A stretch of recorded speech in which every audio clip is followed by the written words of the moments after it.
This is Navigating Cyber Risk podcast with me, John Riley, and George Usey as your hosts. Join us as we explore the challenges faced by executives as they grapple with new and ever-changing cybersecurity mandates.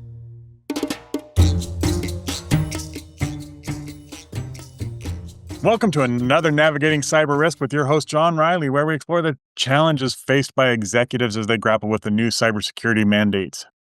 Today, we have an amazing guest who is a patented outdoorsman who likes skiing, running, biking, or anything outdoors. He's also an investor in early-stage companies after exiting his own cybersecurity company. And introducing our special guest today, Domingo Guerra. Did I get that right, Domingo? Yeah, you got it. Thanks, John. Good deal. Well, thanks for being on the show. I appreciate you being here, and let's try to have some fun with cybersecurity and risk transference. So, the basic question right off the bat is, what's the difference that you see in cybersecurity versus cyber risk? Yeah, I think it's a great question, and oftentimes folks don't differentiate them, but there are actually different approaches or different things to look at. So cybersecurity, I look at more of an active thing, is saying how are we going to detect, defense, and respond to incidents. Whereas cyber risk is maybe even a higher level of just how do we evaluate where we might be vulnerable, not just from a technology, but as an organization. How are we going to recover if something happens? And how are we going to prove to our stakeholders that we have done the homework, done the work, know where we might be weak, how we can protect ourselves, and how do we share that confidence with other stakeholders up and down kind of the food chain within an organization.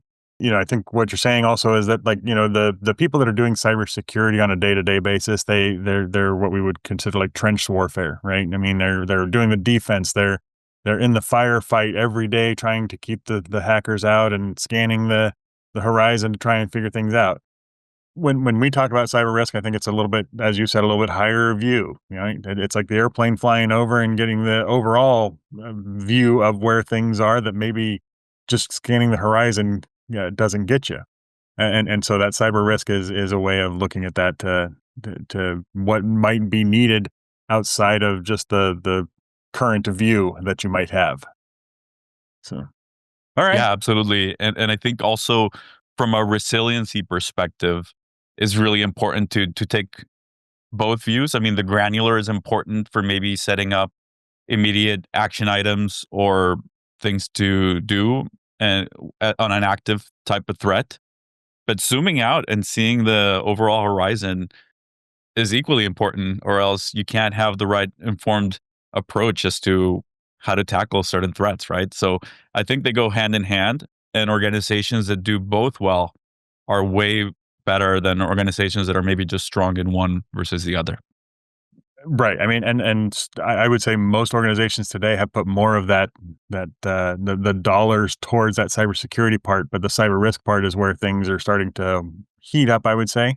Because they need that higher view. Executives are tired of being snowed by the technology. And the next whiz-bang thing that's going to go save the network. But now they need another one and another one and another one because all the technology changes so quickly.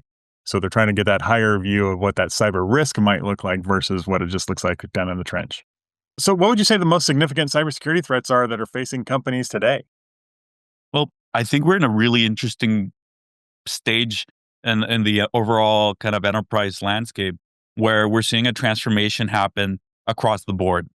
And every time this happens, it's really exciting in terms of new technologies coming in, but it's also really scary because we have to rethink or rewrite our approach across the board. And obviously right now I'm talking about AI, but if we zoom out a little bit, we went through this in the early 2010s with mobile and everyone finally getting rid of their BlackBerries, forgetting iPhones and Android. And then everything was about push everything to the cloud. Right. And now it's the whole digital transformation of the workplace. It's not a whether or not we adopt AI. I've heard it said AI or die, right? So companies are running towards what their AI strategy will be. From a security hat, we're saying, well, what are going to be the unintended consequences of this? and what are going to be the new types of threats from this. So it's an exciting period, it's a scary period, but at a high level, we're seeing attack surface increase and also the types of threat actors increase. And that's a dangerous combination. I would even add on to that the internal threat. I mean, Oh, yeah. employee who's thinking that they're trying to get things done and using AI, but maybe giving away data that they shouldn't be because they're just trying to get that's what they've always done at home. They're able to run this AI thing, and since it's somewhat new, run this thing through it and tell me what I should do, right?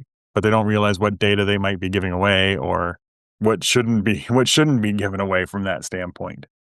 It's a And I great point, John. And I think it also reminds me of BYOD, or bring your own device. And now it's bring your own AI. And when we think about all the existing security pillars, email security, well, that's different when now your adversary is not just a human trying to do phishing or social engineering, but an LLM that's trained to do that. Rule-based approaches won't work when your adversary is not mimicking the exact same attack vectors that we've seen before. So obviously, every category needs to be then reimagined and redesigned with an AI attack vector in mind. And likewise, on the opportunity side, is that now our security teams don't just have to rely on additional humans for scale, which has always been a choke point. Even if you have budget, you don't have unlimited security engineers. How do we then now have agents working for us, not just against us? So it's an exciting time. Well said. I definitely think I mean, it's the future on both sides, both from the hacker standpoint and even duplicating somebody's voice and voice recognition and some of the security ways that we do two-factor authentication. There's so many things that are coming to light in how we're going to have to rethink some of these items moving forward. I'm looking forward to that, especially so. As an investor, how do you think that you're investing, the companies you're investing in, how should they prioritize their cyber risk? Yeah, I think the interesting part there is that we can see a lot of new trends emerging. Sometimes the difficult part is saying, how far is that trend though? So, I mean, right now everyone's excited about AI, and I think there's been a realization moment in the last few years where, okay, this stuff is real now, not just machine learning or not just Right. something else that was called AI. Now it's the capabilities are actually there. And there's still some companies that are saying, well, now we're working on the next threat, which is quantum. And there's like still TBD as to how near that threat actually is. But we have to recognize the fact that AI and LLMs in general will accelerate that development of quantum as well. So maybe what seems really far away is not that far away. I think some of the hardest part is not the trend, but getting the timing right. Because if you're too early, you're wrong as well. So I think from that perspective, my approach as an investor has tried to be what's it coming, but sooner rather than later, and what can we measure in terms of traction to show that there's appetite from the enterprise to consume these products and services. Because ultimately, that's the only truth, is what kind of traction you can get. And it's not about how nice the presentation is or how much sense it makes from a technology or approach perspective. Traction at the end of the day is the ultimate measure of truth. And I think that's what we always try to seek. And your point on quantum computers there is a great one as well, because I mean, not most companies aren't going to run out and buy quantum computers. So the whole SaaS and everything else. I mean, I've been around long enough to see SaaS come in. I remember the old days of hosting Sales Logics and Goldmine and my own applications within a fairly large organization, and Mhm. then and Lotus Notes. We'll just leave it at that. But then coming from that area of database backed, in-house applications, going to salesforce.com and some of the original, the OG SaaS companies that are, building it around. And, initially the SaaS companies were very small but you've always been renting somebody else's computer and their space and the other pieces. I think when it comes to the quantum piece and AI, you're still, with so many AI bots, I think you're still renting those from the vendor of choice. Uh, we are definitely heading for some fun times as far as the quantum piece, because you're right, getting the timing right for companies is going to be a chess game, I would say, not Mhm. checkers. Excellent. So, if what about budgets? I mean, if you're a startup and, when do you need to start looking at the cybersecurity risk and cybersecurity itself as you're building a SaaS? I mean, most people are, go fast and break things these days, right? So Yeah, security is not the top of mind generally. it can be tough from a budget perspective to decide how to allocate. And I think that's another thing that has been changing. Whereas before, some folks could say, hey, I don't have to worry about it because I'm not a big target. I'm not that popular. No one's going to try to break in or ransom my back end or something, right? I think that's stuck in the old paradigm where your adversary was some dudes in a basement with hoodies or something. And yeah, maybe your security was just being abstract and maybe not well known. The reality now though is that the types of tools that attackers are using are just scanning for open ports or exposed backends or vulnerabilities. And they're going to go after the low hanging fruit, regardless of the brand or the industry or the size of the company. And counterintuitively, a large company that has a big threat on their back, a big target, they have more resiliency, they have more systems, they have proper backups, they probably have the right tools. So they are essentially tougher to attack versus the smaller companies, the startups, maybe they're more exposed or probably, and a mistake or an issue could be catastrophic because if you don't have backups and you don't have funds to potentially pay a ransom, it could be game over. So my answer is like as soon as you can, you should start thinking about security. And it's not about how big of a company you are or not. It's about what you have to lose. And for a lot of companies, that's everything. Well, and if data is your business, then you need to make it your business because I mean, you look at somebody like a 23andMe that was collecting DNA data, and then once they had the breach, that was pretty much it from a trust standpoint. They lost it. I know I'm not sending my information off to them or sending my DNA Mhm. off, and so it becomes a business killer if they haven't thought about that. Yeah, and I think the other thing to think about, John, too, is that sometimes the company itself or the startup is not the target, but their customers are. So, especially for companies that are selling into government, selling into regulated industries, or selling into large enterprise, you could just be used against your own customers. So, the security of your backend, the security of your product, and your APIs becomes increasingly important, depending on your customer profile, or as you mentioned, the type of data that you're hosting. Well, and even I mean, I always like to think about back at the initial Target hack, right? That happened years and years ago. The hackers initially targeted Target, but they weren't able to get there because of the enterprise level security. So what they did is they went after some of the vendors that were listed on the website and were able to get in through the HVAC vendor. Mhm. Brilliant to go through the smaller vendor that maybe didn't have the right security controls, or they're like, we're an air conditioning company. Why would we need that? But that's when once you have that trusted advisor or that trusted piece that comes into their network, if it's not locked down, then you get access to the kingdom, so to speak. So that's always been an interesting view of I'm too small, and I've seen it way too often. I've seen it backfire way too often too, because as you said, people are just scanning IPs and everything else. And if you have talked to whoever is in charge of your firewall, ask them to show you the scans that they're receiving, and you'll just see minute by minute, second by second, that you're being targeted, whether you know it or not. But that makes it very difficult to fight against. And thank you for the technology. Mhm. We talked about it a little bit earlier, but I mean, so the emerging trends that you're seeing right now that have a profound impact on cybersecurity. I mean, you talked about quantum computers, you talked about AI. What I mean, those are things that are close to being here now. What's going to be after that?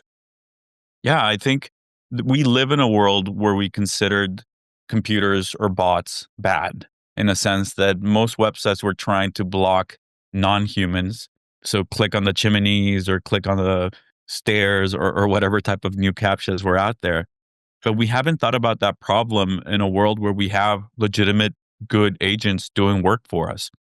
And in the workplace, that might mean coworkers that are agents, or employees or workloads that are essentially agents doing tasks. So I think overall identity on the internet has to be rethought. And it's not just knowing a password, and it's not just are you human or not. There's going to be good humans and bad humans, and good agents and bad agents. And I think we have to rethink that. And I think that has a lot of implications into enterprise security and risk management overall. Especially when the voice print's not going to be enough, or maybe Exactly. face scans. There's all kinds of things that we're going to be looking at that can be fooled possibly. There's definitely fingerprint scans and irises and that type of thing that are pretty hard to fool, but that's a technology that we're not, I would say, ready to put in the home yet. Maybe. Correct. Yeah. So then that's a good point. And then, what does a disaster journey look like? Being in cybersecurity, I don't know if you've experienced one, but what does that look like, and how do companies prepare for when that breach happens? Yeah, that's a great point. It's not if, it's when.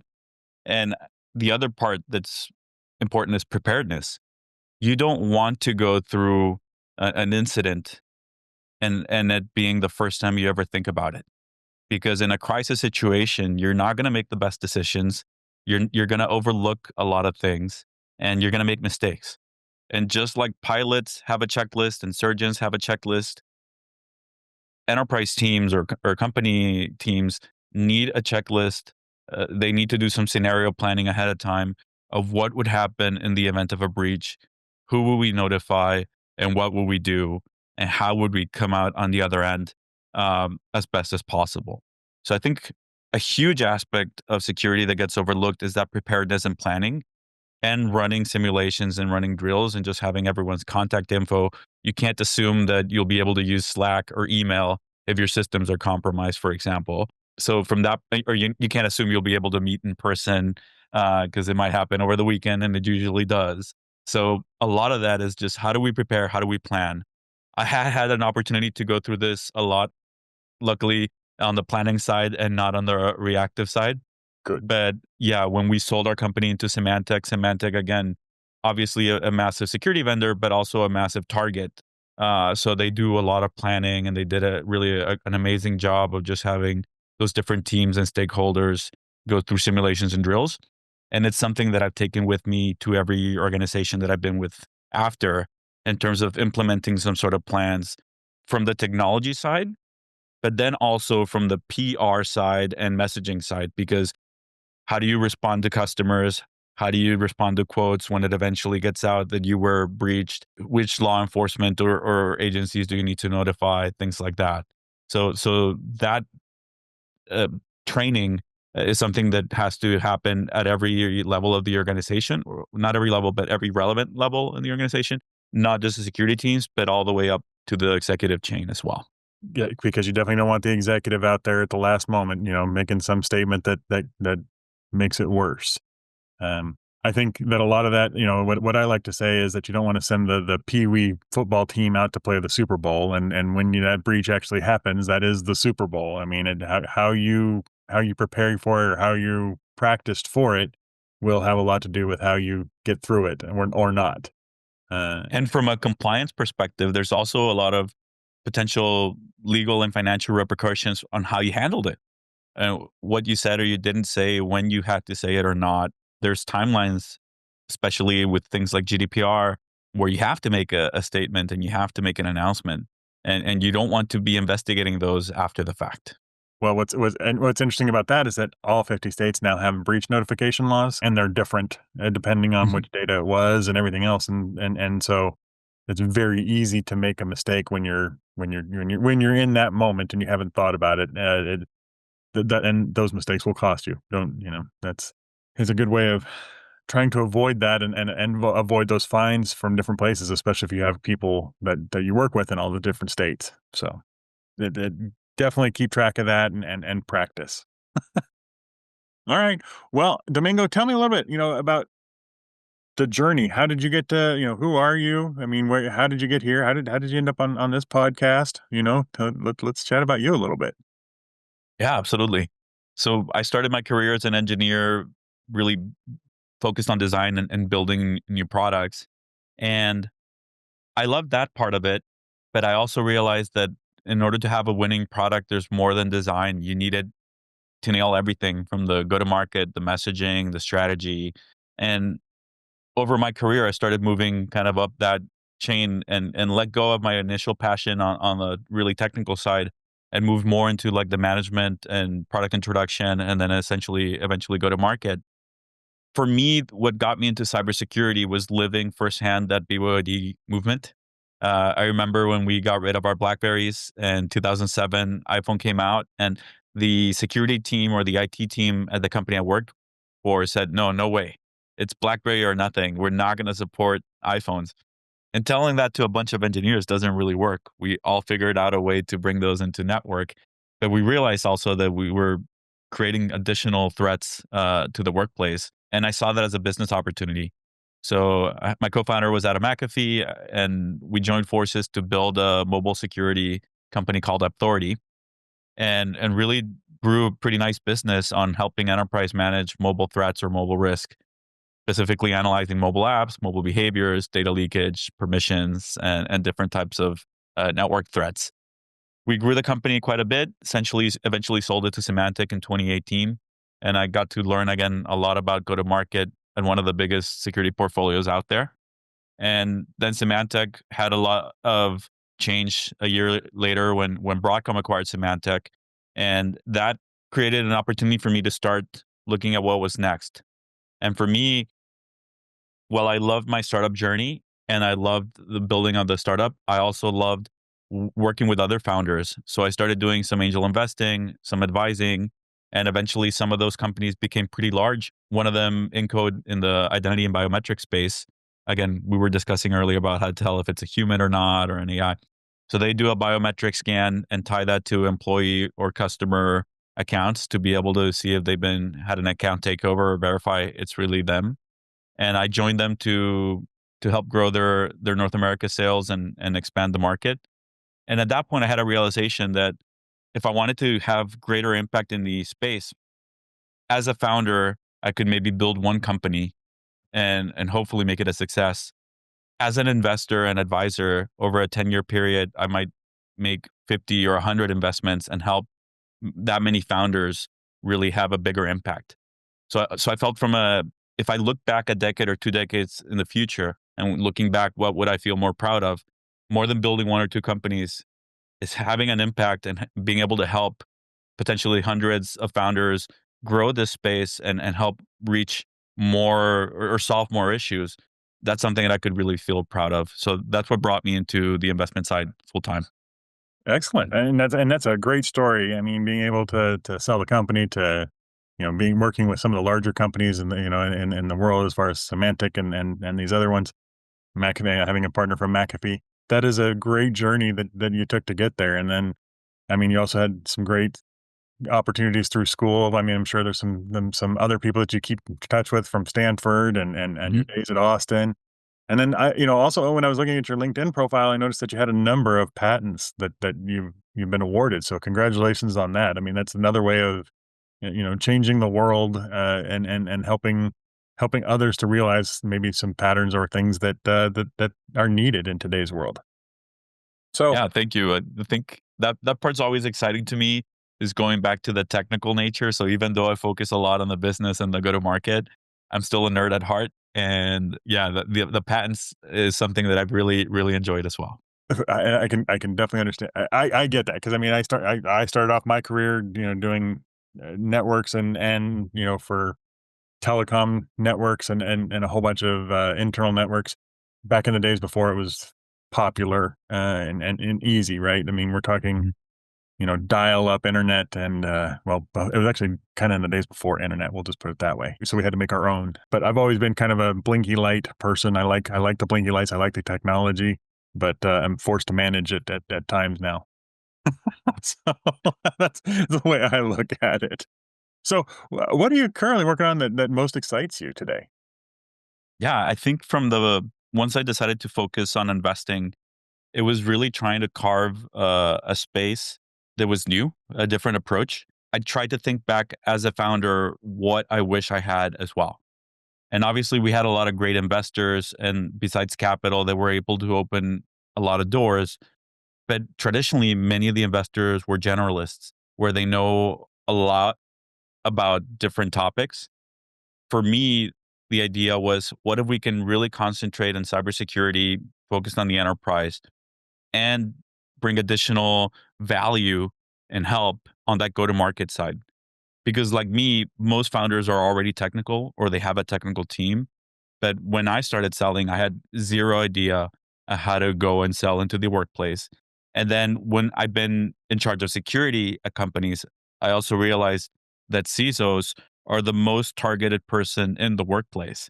So, especially from the C suite, everyone sells to the CFO. Some people sell to the CEO, but every single vendor will email or try to knock on the CISO's door. So, how do we create a message that resonates? How do you first identify what the right approach is? Because it might be different depending on which company or vertical, or even how they map out their organization. To me, that was the big opportunity, is saying, let's make this into a process that's repeatable. So even though the different technologies that we work with are obviously very different, their go to market, their approach, we can follow a certain methodology and get more traction faster. So I think that's what to me was exciting, is realizing that you can still innovate, you can still build, you can still go and change the world. But if you take a structured approach, you're going to have more repeatable success. And it's something maybe not very intuitive, but if you look at Stanford, you mentioned earlier, the design school, they teach design thinking as a process. And it's counterintuitive to say, hey, how can design or creativity be a process or be a checklist or be taught? There's actually science behind it. You can do innovation in a structured format, and that's what we're trying to do. Which makes a lot of sense, and I think everybody would see value from being able to constructively focus on those items and move those items forward. So tell me, what do you like to do outside of work? I mean, I mentioned that you're kind of an outdoorsman, but I mean, are you a black diamond? Are you a blue square? Yeah, are you a green circle skier? Are you? Tell me a little bit about what you like to do outside of work. Yeah, I grew up skiing, and for me, that was something we did like as a family. And then when I first moved to California, none of my friends here skied. Everyone snowboarded, so I had to learn how to snowboard. And of course, they take you through the black diamond, saying that's the best way to learn, and you learn the hard way, but you get pretty good pretty quickly. More recent years, my kids are younger, so they wanted to learn how to ski, so I started helping them with skiing. I went back to skiing. So now we're skiing as a family. We just unlocked a new achievement this season. We all went down the blacks, but for the last few years, I was more in the green and blue runs with them. But this year, we made it to the blacks again. My father was a ski patrolman at Heavenly Valley for a few years and such, and yeah. So my first lesson with skiing was putting the skis on, and then him knocking me over and saying, "Okay, get up." That's I think Yeah. that's always the first lesson, and I think that was the first lesson on walking too. But all right, so but you also do bike riding. I mean, do you bike ride around the city? What do you, and running? Yeah, we do some bike riding in the city. When I commute into the office, I usually try to take my bike. I also have a bike with a bench in the back, so that was how I was taking my kids to school when they were younger. They're a little heavier now, so we skipped that. And then I love mountain biking as well. It's something that I love about the Bay Area in general, is there's a lot of nature, and for me, if we're gonna live here, it's something that it's a like a call to action constantly to go outside and explore the beautiful wilderness that we have. And that keeps you active, but also keeps you enjoying the area. Well, if you ever get a chance, go do the Salmon Falls Road. There's a bike trail that goes right along Folsom Lake there, a mountain bike trail, Oh, and you can enjoy that one. That would be a good one. When I was out there last, I went and did that. It was a lot of fun, so I enjoyed it. All right, so where can people find you? I mean, I know you've got a LinkedIn. I mean, what sort of where would you like people to look you up? yeah, I think LinkedIn is a great way to connect. Working on the new fund now, so we'll announce that soon. But for now, I think LinkedIn is the best place to stay connected and see how I can help.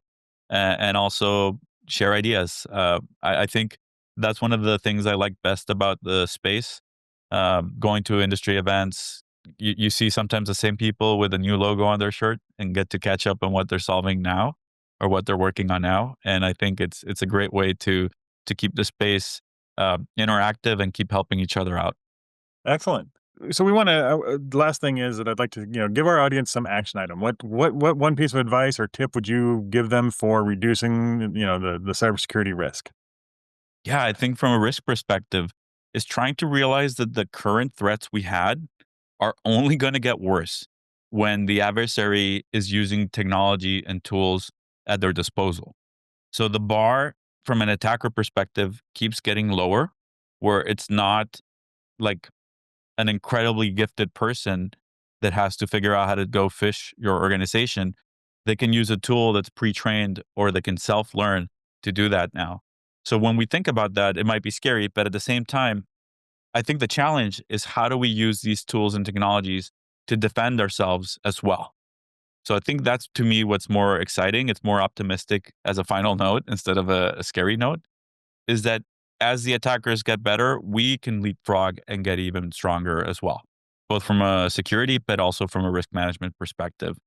And two is to ask for help. Trying to solve everything ourselves, I think, is impossible. And I think that's why working with startups, working with other vendors, working with partners is how we get coverage. Because as an organization or as a security team on our own, it feels like hopeless. But when we tap into these other technologies and networks, is how we all win. I would add on to that also, take a look at the frameworks, right? The cybersecurity frameworks, use them as a guide, for the parts that you can. If you're in cybersecurity specifically, there's a bunch of technical pieces. If you're in executive management, there's definitely executive ones. It goes back to what you were talking about with design thinking. I mean, there's cybersecurity is an art, but there's maybe a form that can help you get to that artwork. So how to do design thinking and how, a lot of that's already been done. So now it's just a matter of making sure you follow through with it. So, all right. Well, Domingo, I appreciate your time. I mean, I think this was a great interview, and I'm always happy to have somebody like you on here that has some cybersecurity experience and risk management understanding. For our audience, thank you for listening. If you've learned something today, laughed, like some of the stories, you want to try skiing, let us know. Tell somebody about the podcast. Again, Domingo, I appreciate you being on the show. We appreciate you. Omnistruct, we appreciate you. And there it is. There's been another great episode of Navigating Cyber Risk with your hosts, John, Riley, and Domingo Guerra. All right. Thanks, everybody. See you next time. This was another amazing episode of Navigating Cyber Risk, powered by Omnistruct. Show us some love by subscribing and sharing today. Reach out to us with any comments, questions, or ideas about future shows by emailing us at podcast@omnistruct.com. Until next time, remember, governance is not a technology.